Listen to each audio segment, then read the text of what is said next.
Kansara DTV news ગુજરાતીમાં આપનું સ્વાગત છે। નજર કરીએ આજના મુખ્ય સમાચારો। Ankleshwar range forest officer Ankleshwar અને તેમની ટીમ દ્વારા અંકલેશ્વર નજીક હાઈવે પરથી બાતમીના ગોઠવાયેલા છટકામાં વહેલ માછલીના વોમેટ સાથે 3 શખ્સોને ઝડપી પાડવામાં આવ્યા હતા। વન્યજીવ સંરક્ષણ અધિનિયમ 1972 હેઠળ ગુનો નોંધી આગળ તપાસ શરૂ કરવામાં આવી છે।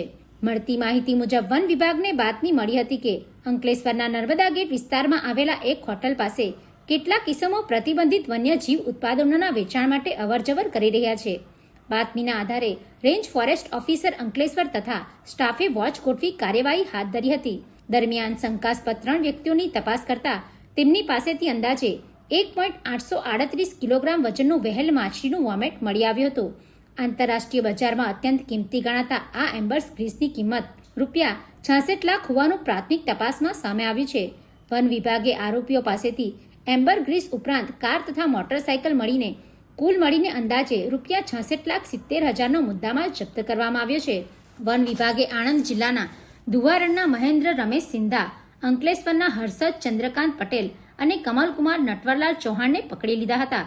મળતી માહિતી પ્રમાણે ભાવનગરથી લેવાયેલ વહેલ માછલીની ઉલટીને વેચવા માટે વચેટિયાની ભૂમિકા આણંદના સિંધા મહેન્દ્રએ ભજવી હતી, જેની ભણક મુંબઈ વાઇલ્ડ લાઇફ પ્રોટેક્શન ફોર્સને પડતા તેઓએ મહેન્દ્ર સાથે ગ્રાહક બનીને સોદો પાડ્યો હતો અને તેની ડિલિવરી માટે અંકલેશ્વર નજીક હાઈવે પર નર્મદા ગેટ હોટલ પાસે મળવાનું નક્કી કર્યું હતું અને આ છટકામાં 3 આરોપીઓ આ બાદ ઝડપાઈ જવા પામ્યા હતા। 3 આરોપીઓ સામે વન્યજીવ સંરક્ષણ અધિનિયમ હેઠળ કાયદેસરની કાર્યવાહી હાથ ધરવામાં આવી છે। એમ્બર્સ ગ્રીસ ક્યાંથી લાવવામાં આવ્યું હતું અને તેના સંભવિત ખરીદદારો કોણ હતા અને તેની હેરાફેરી પાછળ કોઈ મોટું રેકેટ કાર્યરત છે કે કેમ તે દિશામાં વન વિભાગ દ્વારા વધુ તપાસ કરવામાં આવી રહી છે।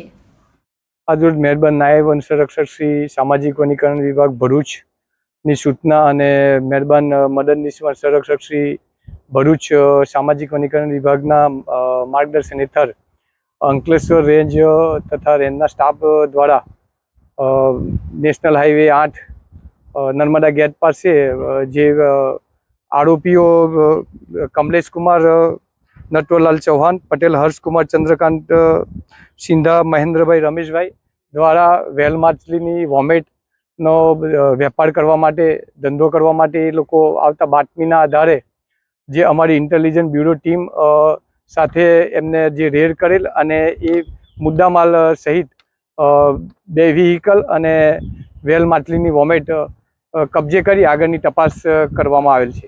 એમાં શું હતું સર, કઈ રીતે આખું રેકેટ પકડાયું? એમાં આખું રેકેટ એવું હતું કે અમારી ઇન્ટેલિજન્સ બ્યુરો ટીમ છે એ આખું એનું સર્વેલન્સ પર ચાલતા હોય છે અને આ લોકોના બધા બાતમીદારોથી મેસેજો મળતા હોય છે અને બાતમીદાર દ્વારા મેસેજ મળવા કે ભાઈ આ નર્મદા ગેટ હોટલ પાસે એક વહેલ માછલીની વોમેટનું ત્યાં આગળ સોદો થવાનો છે, તો જેથી કરીને એને એ પ્રમાણે વ્યૂહરચના ગોઠવી અને ઇન્ટેલિજન્સ બ્યુરોની ટીમ દ્વારા રેડ કરવામાં આવેલ। ત્યાર પછી વન વિભાગને તેમના દ્વારા હેન્ડઓવર કરવામાં આવેલ છે। તો સર આ જે વહેલ માછલીની વોમેટ છે એનો ઉપયોગ શેમાં કરવામાં આવે?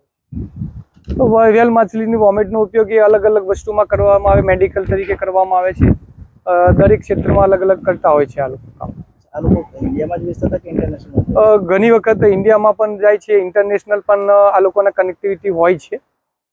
અલગ અલગ જે પ્રમાણે એની કનેક્ટિવિટી હોય એ પ્રમાણે એ લોકો વેચતા હોય છે। પ્રાથમિક તપાસમાં શું બહાર આવ્યું છે? આ લોકો ક્યાં લઈ ગયા? પ્રાથમિક તપાસમાં એમ બહાર આવેલું છે કે આ લોકો ભાવનગરથી માલ લાવેલા હતા અને ત્યારબાદ આનંદના એને માલ લેવા માટે આવેલા હતા અને આગળ એ આનંદથી ક્યાં જવાનો તેની તપાસ આગળ ચાલુ છે।